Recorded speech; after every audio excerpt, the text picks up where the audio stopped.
Hey les gens, c'est Accor et dans cette vidéo je vais vous montrer comment fabriquer un bac pour l'électrolyse ou une cuve d'électrolyse ou appelez ça comme vous voulez. Donc moi je comptais faire ça grâce, l'électrolyse, je comptais la faire grâce à une alimentation ATX d'ordinateur. Donc celle-là je l'avais déjà modifiée où vous voyez là j'ai des câbles en pince croco, donc là c'est en fiche banane, en sortie pince croco. Et pour la lime je l'avais modifié, donc vous voyez que là il n'y a plus de fils qui ressortent. Et en fait voilà, j'avais la masse ici, le 12 volts, le 5 volts et le 3 volts 3, donc j'avais tout préparé ici. Donc moi pour l'expérience, quand je ferai l'électrolyse, je ferai ça avec le 12 volts. Et donc là je vais vous montrer tout de suite comment fabriquer un bac pour l'électrolyse. Donc moi ce que j'ai fait, c'est que je suis parti d'une caisse de chez... de toute façon vous allez comprendre, hein, une caisse, on a besoin d'une caisse, d'une boîte. Moi de préférence j'en avais besoin d'une avec un capuchon. Donc on a un capuchon, comme vous voyez. Ensuite, donc pour cette expérience, on aura besoin la bac, enfin le truc d'électrolyse, ça permet de nettoyer les pièces métalliques rouillées. Et voilà, ça nous permet de nettoyer tout ce qui est rouillé, etc. Donc moi, pour les pièces de la dirt bike, etc. Si vous n'avez pas vu les vidéos, et ça me permettra de les nettoyer. Donc voilà, après en fonction, voilà, ce qu'il faut savoir, c'est que vous prenez un bac en fonction de la taille des objets que vous avez. Donc si par exemple vous avez des toutes petites pièces ou je sais pas quoi, ça sert à rien de faire une cuve de cette taille, hein. Ça sert à rien. Après si vous voulez faire des gros objets ou des trucs assez gros, carrément prenez une plus grosse caisse que moi. Donc après, plus la caisse sera grosse et plus, je pense que plus vous aurez besoin de fournir de puissance pour enlever la rouille sur les objets. Ou alors sinon ça mettra beaucoup plus longtemps quoi. Donc voilà pour ça. Moi ce que j'ai fait, c'est que voilà, vous allez voir, j'ai des tiges filetées au fond de la truc là. J'en ai 6. Mais ce que je comptais faire, donc l'électrolyse en fait, le principe ça serait quoi? Ça serait d'avoir au centre, donc en fait on aura dans le bac là, on fera couler de l'eau. Donc on va dire à la moitié ou un peu plus quoi. On va mettre de l'eau. Ensuite on va y mélanger des cristaux de soude. Donc ça, je vous montrerai ça dans la partie où j'aurai monté tout ça, tout l'ensemble, où j'aurai assemblé les choses. Donc on a donc de l'eau avec de la soude mélangée à l'intérieur de la cuve. À chaque endroit où j'ai fait un point là, on a un petit trou à chaque endroit. Donc dans chaque coin, on aura une tige filetée comme celle-là. Donc comme vous voyez, j'ai fait des tracés dessus. Vous voyez le tracé noir. C'est pour que, parce qu'elles sont trop longues, là c'est des chutes, je fais ça avec de la récup. Donc ce qu'il faut faire normalement, c'est utiliser de l'inox en guise d'électrode, ou je sais plus si on appelle ça comme ça, mais enfin bref, en guise de ce qui va recevoir la rouille en gros, parce que en fait bon, je vais vous expliquer ça. Donc là, on aurait 4 tiges filetées sur les coins, comme je viens de vous dire. J'en ai pris 6 parce que je comptais en rajouter même au milieu si c'est pas assez puissant. Donc rajouter une autre tige filetée là et une là. Mais du coup je vais partir avec 4 et je verrai si c'est assez puissant ou pas. Et donc au milieu on stockerait, ça serait dans l'eau, mais on aurait un petit fil qui ressortirait pour pouvoir y connecter l'alimentation. Et en gros ça serait le contact sur la pièce rouillée. Donc le centre là ça serait le contact sur la pièce rouillée. Donc ici on y mettrait le moins, je crois, voilà, on y mettrait le moins de l'alimentation, donc en gros la cosse noire quoi, hop, on y mettrait le moins. Et après les 4 tiges filetées sur les extrémités, elles seraient toutes reliées entre elles, et ça serait relié au plus.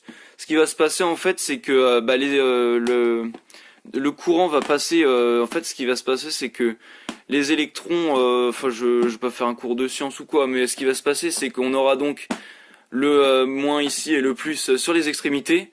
Et en fait, vu que le courant va passer comme ça, il va passer par le moins et ensuite vers le plus. Donc ça va tourner comme ça. En fait, les particules de rouille, etc., qui vont être sur la pièce rouillée, et vont aller se déplacer vers les 4 électrodes qui seront sur les côtés. Et en gros, en fait, la rouille elle va se détacher de la pièce centrale et va aller se foutre sur les pièces sur le côté. Voilà, donc c'est ça le principe de l'électrolyse. Après, on peut évidemment inverser le principe pour faire un anodisage ou les trucs comme ça, pour anodiser le métal, pour faire des chromages ou je sais plus exactement quel genre de manipulation. Et en gros, on inverserait les câblages et en fait, on transférerait la matière de ces métaux là qui seraient sur les côtés sur la pièce qui est au centre. Donc ça c'est une autre technologie, enfin c'est basé sur l'électrolyse, mais c'est un autre truc encore. Donc ça on va pas s'y pencher sur ce truc-là. Donc là ce que je vais faire, c'est que donc vous avez vu que j'avais donc fait mes tracés, etc. Donc vous en fonction de votre caisse, moi ce que j'ai fait c'est que j'ai pris 4 centimètres à partir du bord là, et 4 centimètres à partir du bord là. Voilà, j'ai fait une petite croix vite fait, j'ai fait un trou à l'arrache. Et après, bah, j'aurai juste à percer la bonne taille, donc c'est du 10. Percer le 10. Après, je calerai ça entre plusieurs rondelles, écrou. Et ensuite, je pincerai un câble pour rejoindre les 4 extrémités. Donc pour que les 4 soient reliés au même point, quoi. Donc voilà, là je crois que je vous ai tout expliqué, hein. Donc on va se retrouver ensuite, une fois que j'ai assemblé tout ça. Donc là ce que je vais faire c'est que je vais percer en 10 pour les 4 bords. Ensuite je vais couper les tiges filetées, histoire d'avoir, en fait ce que j'ai fait c'est que là j'ai mis au fond.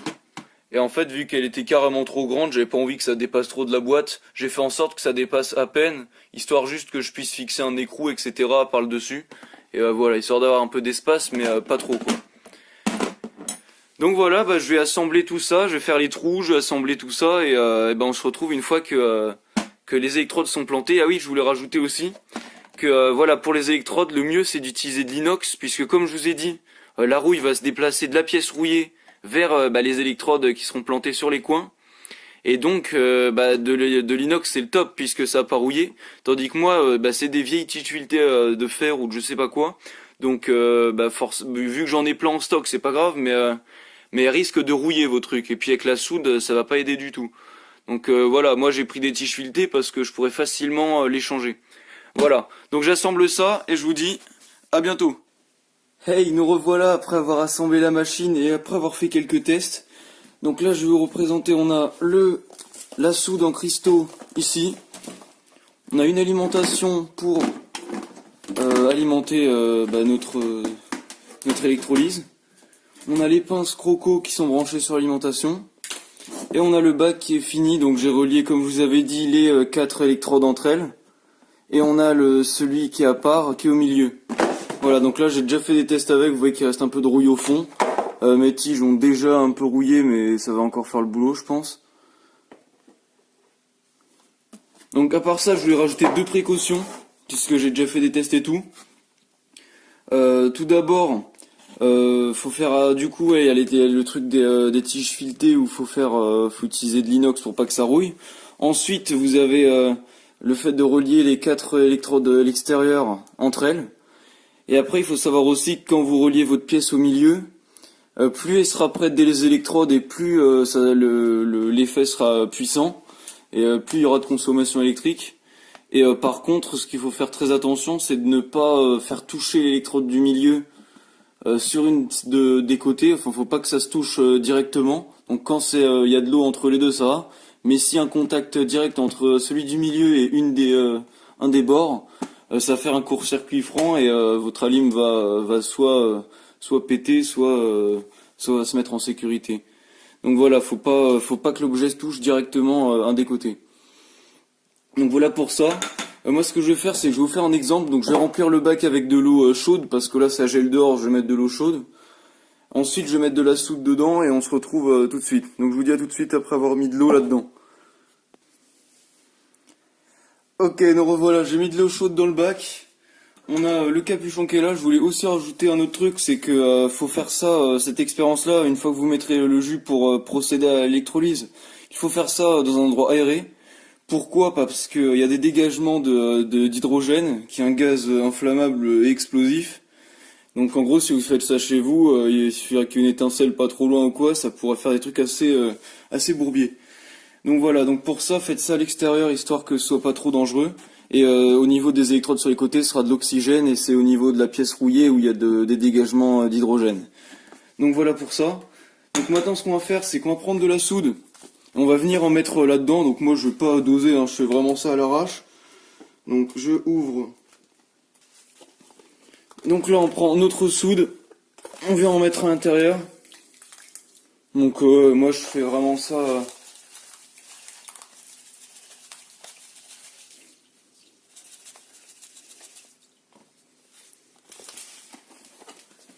Voilà, là je pense que c'est pas mal.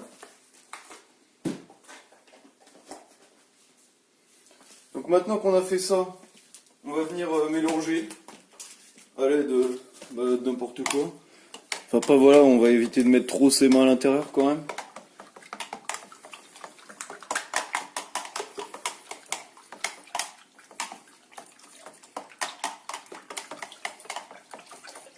Voilà, une fois que c'est bien mélangé, récoltez bien les cristaux qui seraient au fond, hein, donc frottez un peu le fond. Et voilà, maintenant je vais mettre ça dehors et on se retrouve tout de suite avec la pièce que je vais dérouiller. Alors je vous dis à tout de suite. Ok, nous revoilà, j'ai le bac qui est à l'extérieur avec la pièce que vous voyez ici. Et du coup le capuchon qui est à l'envers. Donc là ce que je vais faire c'est que je vais attacher le petit fil du milieu sur la pièce en métal. Donc évidemment ça fonctionne qu'avec le métal, donc accrocher ça sur une partie en métal. Moi je vais prendre le bout du fil et l'enrouler sur une pièce, sur un morceau où je peux l'enrouler. Ensuite je vais le poser dans le bac et je vais retourner le bac pour que ce soit en contact avec l'eau. Et du coup je vais faire ça tout de suite.